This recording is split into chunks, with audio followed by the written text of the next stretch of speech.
what would Thanksgiving be without potatoes? It's not Thanksgiving. I don't know how to answer that question because... But it's hard hitting. It is. It's one for the ages, Mariela. That is very philosophical. And agree, because it's a side dish, and like we've discussed so far, side dishes are king, and the turkey is a backseat driver. I don't even do a turkey anymore, but you're 100% correct. And I mean, I guess okay. Hold on. If side dish is a king, why is the turkey the backseat driver? Like, how does that correlate whatsoever with the king? I'm just putting that out there. He's a passenger is what I wanted to say, I think. The king would be a passenger too. The king wouldn't drive themselves. Well, we have a lot of really deep questions to talk about today, Eric. No, mine's just about sense and sensibility, Mariela. Oh, Lord. Yours is about... Oh, no. Gilding the lily. Gilding lilies. Gilding lilies, pushing daisies, whatever it is. Jesus Christ. Leave it to me, all right? I don't think you have a handle on this part of the show. So gilding more lilies or something like that. Well, anyway, we're going to talk about potatoes because I think potatoes are important in this meal. Yeah, they are. And we're going to talk about potatoes 3 different ways. Okay, so wait. So this is how it works. Tell me. In my head. Mm-hmm. Stuffing, then potatoes. Yeah. Here's the thing. Potatoes can be really hit or miss. Always. And I hate trusting other people to make the potatoes because they inevitably fuck it up. Yeah. Always. And I love my people, but for fuck's sake, man, it's a real big miss when they're not good. Right. No, really fucking sucks. But I think that with these recipes we're going to have, it gives everybody of every level of cooking the ability to make something delicious. It's about options, baby. Right. But it's not just about options. Right. And it's about how much time you have. Or even like your current cooking skills. Like, some people may not feel comfortable, even though you really can't fuck up a potato. You can fuck up a potato. In fact, I've had really terrible potatoes before. And when they're gummy or dry or not well seasoned, they suck. I was just giving some confidence boosting to our people, and you just took that right out. I'm like, you can't fuck up a potato, guys. Come on, you can do this. And you're like, actually, you can fuck it up, and it can be horrible. So if you don't know what you're doing, don't fuck up the potatoes. That's why they listen to us. We write recipes for the home cook, right? That's what I want to do here. Well, you're not really doling up the confidence today, so I am. When you listen to us and you take into consideration our little tidbits of knowledge and our tips and tricks, you're gonna level up in whatever dish we're talking about, no matter how simple. And that's my take, sir. So let's start with your quickie ass potatoes. I want to hear all about this. I don't know this recipe yet. I wanted to freshly hear it so I can bounce off of it a little bit. It's delicious. So years ago, I had these 2 wonderful roommates that became family many, many, many years ago. And Matt made this once or several times. And he made it because it's easy to fucking do. You just throw everything in one bowl and bake it. Okay. Like tater casserole. That's essentially what this is. Okay, go for it. Okay. So you're going to get a big bag. Even the potatoes are frozen. You're going to get a big bag of frozen cubed potatoes. Mm-hmm. Okay.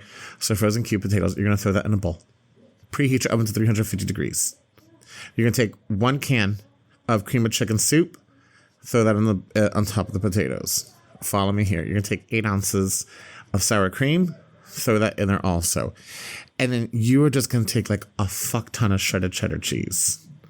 Is that a metric unit? That is a metric unit. Fuck ton of shredded cheddar cheese.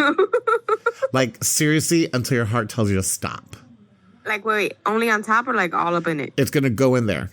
It's going to mix all in there, okay? Then you're going to mix all together. Get in all honesty, you could double, triple, quadruple this recipe. It's really easy. So however much you're doing, I would get just a 9x13, a deep dish 9x13. You probably want to butter it up. Throw this mixture in there. And then you can put more shredded cheddar cheese on top of it. And you let this bake for about 2.5 hours. What? Yeah. You just got to let it bake. 2.5 hours? Yeah, just let it keep baking. Yeah. Yeah. Are you sure? Yeah, 100%. 100% positive. Why so long? You put a lot of shit in there, and the potatoes are frozen too. The potatoes go in completely frozen. Oh my gosh. So do you think we could cut down on that somehow? Like thawing out the potatoes first? You could probably thaw the potatoes. You could probably put it at 400 and maybe do it at like 1 hour. The thing is, I made it was a very deep dish. Like it was very Huge. deep dish. Yes. So I assume if you're using less or it's not as deep of a dish, do it for less time. You're basically thawing everything out. Now, here's the thing, though. Those thawed potatoes, that's going to release some water. Yeah. So it has to evaporate, too. Because you end up with this beautiful, thick concoction. It's absolutely fatty for you. And it is so good because it's just cheese and cream, basically, that you're doing. You could play with this. This sounds like a poor man's gratin. I mean, if you say, like, gratin, like how you do it, I guess... Right? A little bit. Like an American version of potatoes au gratin. It's fucking delicious, whatever it is. Huh. I wonder if you made it in my secret love of everything. Like, okay, for example, like I love making pumpkin bread, but I hate baking any one thing for an hour or an hour and a half. It pisses me off. Right. So I like to put it in muffin tins, and it takes 20 minutes. If you put it in muffin tins, it'll be great because it's going to get nice and crispy, like all the way around. So actually, if you muffin tin it, it's probably really good. I think muffin tinning it is like super underrated. And if you want to really make something fast, do it. You know what I made it in? It was one of those disposable. I love disposable baking dishes during Thanksgiving, by the way. Only thing you could do. Okay, I love those disposable dishes. I start stocking up them now. Yeah. Because it is so great. Because all you do is when you get the leftovers gone, when you give them away to people, when you put them away, we got to put them away, you just throw all the shit away. Peace. You don't clean anything. You know, Amazon has disposable cookware now. I was like, I would look into this too. Like, it seems interesting. You're like, what's the cost of something like that? I don't know because I haven't like gone further into that rabbit hole, but I saw it on the TikTok and I thought, hell yeah, a pot. Like, imagine if you're making caramel. That's true. Yeah. Or like something like with melted sugar. Yeah, like you're right, like a caramel. You're right. So anyway, so I made this in a very thick dish. Like, it was a very deep dish. You're saying that like thick. It's thick. I'm saying it like it's a fucking dish, Mariela. Okay, that's not a spatchcock episode, all right? So I don't know where your head is going. I'm gonna pray for you. So so maybe that's why it cooked for so long. Again, if you're gonna make it in not as thick of a dish or not as deep of a dish, it's always gonna take less time. Honestly, just put a spoon in it and see what it looks like. But the potatoes are completely frozen, so this does take a minute to cook. Okay. Right, and I think since you don't have to like peel and chop and boil, it sounds like a long time, but really, since you're just dumping everything in a pan. Throw it in the oven and you go on to your next thing. Yeah, because it's probably taking just as much time to make it another way. Exactly. Except you don't have to prep work. You just let it set it and forget it. Dump it. Like a dump cake. They really should have thought of another name for that. I don't know what it would have been like. It was like the Slather, 90s, wasn't it? Like lather and gather. That sounds something just as bad too. Sounds like lube. Yeah, like a group lube. Okay, so wow. Okay. Lather and gather. You just said it. You were the one that said it, not me. Gather. I literally am just sitting here doing a podcast. I didn't even think about that. Okay. Anyway, I like that idea. It's like a poor man's gratin. I enjoy this very much. Ina would be proud, I think. No. I want the can of mushroom soup, which I don't really like using canned. I mean, we've already determined that I'm not a First of all, it's can of cream of chicken soup, but you can use can of mushroom. You can use can of mushroom. That sounds gross. Can of cream of mushroom, yeah. Oh, you know what would be good? Like can of like the creamy cheesy stuff. You know? I mean, you can do that too. Absolutely. Like that would be hardcore cheese. I mean, there's a fuck ton of cheese in here, but yeah. Don't forget the metric unit of fuck ton. Yeah. Seriously. No, like, I mean, get like that big family-sized bag of shredded cheese and you can just dump the majority of it in there. Okay. Yeah. Okay. That's an easy peasy. Easy recipe, Marty. Anybody of any cooking level can do this, and you're going to walk in with something people are going to love. I like that. And I also think it'll be good, like, say you're buying a ham, right? You'll have that oven space available to you, and you can just kind of make something. This is a little bit unexpected. I thought I wasn't going to like it, but I think I like it. You're going to like it. Because like I said, it's easy, and it's delicious, and it's decadent, and it's not something you make every year. Or every day. You know what I'm saying? Day, yeah. So, there's not something you eat, but on, like, special occasions. Because you don't want to. You can't. I want to eat your dumpy potatoes. I'm into your dumpy potatoes. That's what I'm gonna call them. What is that good? That sounds weird. Just call I don't know. Just say cheesy potatoes. The fuck is wrong with you right now? Next potato. So the next potato is the potato, which is mashed potatoes, which honestly is what I always look forward to on a Thanksgiving table. Now, we know you know how to make mashed potatoes, right? I mean, you've probably made them before. Maybe not well, but you have made them before. So what we want to concentrate on is talking about little tips and tricks that you can use to like hack potatoes. Potato hacking. Dun, dun, dun. You want to know something? Yeah. I'm going to tell you a really amazing secret. I love instant mashed potatoes. Me too. Like, I eat them for dinner. I love them. Like, for like a quick meal, I fucking love instant mashed potatoes. Hell yeah. So they're always like salty. Right, I was going to say they're salty and they're just like really creamy. They're good texture. I always love instant mashed potatoes. Yeah. But this is Thanksgiving, so we're going to make real mashed potatoes. So let's talk about how we cook them. Like, what's your preferred method of cooking? I boil them. Me too. I like them a little juicy. Well, I need them really soft. I know people talk about, roasting them or things like that. And I love roasted potatoes. They're so good. But roasted potatoes already have like this char taste to it and things like that that I don't associate. Right. I don't associate with mashed potatoes. Yeah. So, and I've made them in the Insta pot before as well to like make it faster. Didn't like it either. I like to boil those suckers. Peel and boil. Yep. I like to peel them. Okay, now hold on though. I don't always peel them. Yeah, I know. You're like, I don't like skin in my mashed potatoes. That's a sin. Fucking love skin. I like skin in a baked potato, but not in a soft, delicious, creamy. I love it. Mashed potato. No, yeah, but it's okay. You can be wrong. So I think. Oh, you know what I tried for the sake of the FoodFAQ? I tried to steam potatoes. I cut them up and I added water and I steamed them in the microwave, and it was horrible. Don't do that either. Don't steam your potatoes in the microwave, even though I do it for the baked potato if I'm in a pinch. I think it's the baked potato is like whole and there's no water that's being circulated around. I mean, I put it in water, but it was still gummy. No, like what I'm saying is like when you do a baked potato in a microwave, there's like no water.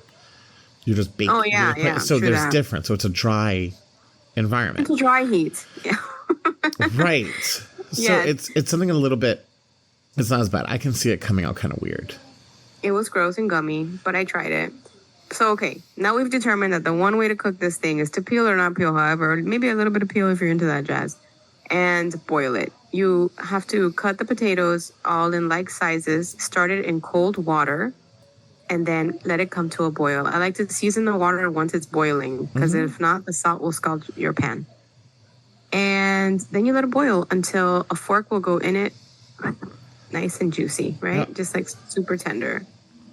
And then I like to put everything in it when it's piping hot. And you know what I do? I will use, say, like you're making 4 pounds of potatoes, right? I will use 1 entire little brick of Boursin cheese. They have different flavors. I like the the garlic herb or whatever. Put that in there. And I'd say like maybe half a stick of butter for every 3 pounds of potatoes. And potatoes like salt, right? But since you're adding the Boursin, I would taste before you salt. Yep. So you like the Boursin. I like putting cream cheese in there. So it's very similar. I love that too. And sour cream. Sour cream, cream cheese.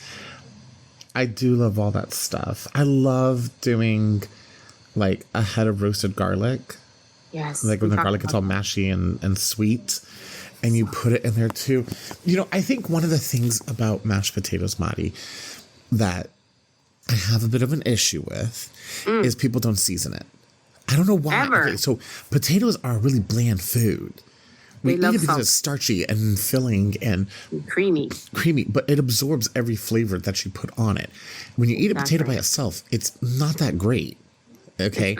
And I think people are so scared to season it. So now, always be careful with salt, because salt can really ruin a dish. But when it comes to all the other seasonings that you can put in there, Mariela, just let you know, for those long-term food FAQers, they're going to know this. Paprika goes great on top of mashed potatoes because it gives it that nice, beautiful color. Always. But season the heck out of your potatoes, because that's the thing. You see this beautiful bowl of mashed potatoes, and they're dull. Yeah. And they don't have any flavor to it. So do put salt, pepper, garlic powder, onion powder, celery salt. Like, really get into the seasoning of this. I agree with that. And also, heavy cream is your friend, I think. Yeah, you can use milk. You can use milk. It'll be fine. But the heavy cream, I think, lends it like that rich mouth feel. I love it. I love cream on my mashed potatoes just for Thanksgiving. Otherwise, I use milk, and I don't care. Well, like you and I talked about, it's Thanksgiving. So, use the heavy cream and the butter and the cream cheese or the Boursin cheese. It's delicious. So just use it. Yeah. Or you can even use, sometimes I've used maybe all of that shit in once. I have. I absolutely have. Just like if it's creamy and cheesy, I think I put it in there and maybe all at once, and you can't fuck this up. This is really, see, when you do these things, you cannot fuck it up. It's just going to get better. Right. And taste it while you cook. Taste it while you go. Taste it. Yeah. Good. That's a good tip because no matter what you're adding, it's going to add a different dimension and possibly salt. And you want to make sure you taste it. And you know what I did try? You had told me that people put an egg yolk in their mashed potatoes. Yeah. To enrich them. And I tried it and I don't know. I tried it on the gummy microwave potatoes. So that could have been obviously a giant influence on it. But I didn't find it to be something worth doing. But if you want to take a crack at it, no harm, no foul. Eggs usually enrich things. I remember when I was little, my mom used to put an egg yolk in my really piping hot soup. And I used to love that because it used to make the broth creamy. Yeah. If you did that to me today, I would throw up in my mouth a little bit. But when I was little, oh my God, I have like fond memories of that. No, I think raw eggs and soups and noodles and things like that are great. Number one, the heat cooks it like almost immediately. Yeah, I know. I don't know. I have a thing with eggs. But anyway, I digress. So that's it, right? Oh, and you know what I tried this weekend? Fried shallots, like crispy fried shallots inside a soup. I had it in a soup. But I think if you put this on top of a mashed potato, they would crown you king. So fucking good. Yes, the fried shallots, like, it's almost like it's a cross between garlic and onion, the fried shallots. Because they're like crunchy. Like, when garlic gets really crunchy, it's like a little toothy. Yeah. It's like that. But it has like a little bit of onion flavor. And if you want to take the time to do that, that's gilding that fucking lily. Bam. Yeah, fried shallots. Gild that lily, guys. Gild it. And then finally, we're going to talk about sweet potatoes because it's a potato, even though it's almost like a dessert. It's so good. Yes. So I think it's more like of a casserole, honestly. And I think if you're going to make it, you should make it with a topping. I think people use the marshmallow, which is fine if that's whatever traditional for you. It's not fine. It's okay if it's traditional to your family. I'm not going to yuck your yum here, okay? And you know what? Putting marshmallows on sweet potatoes, just like putting like fucking pineapple on sweet potatoes, that's not the 90s. I know.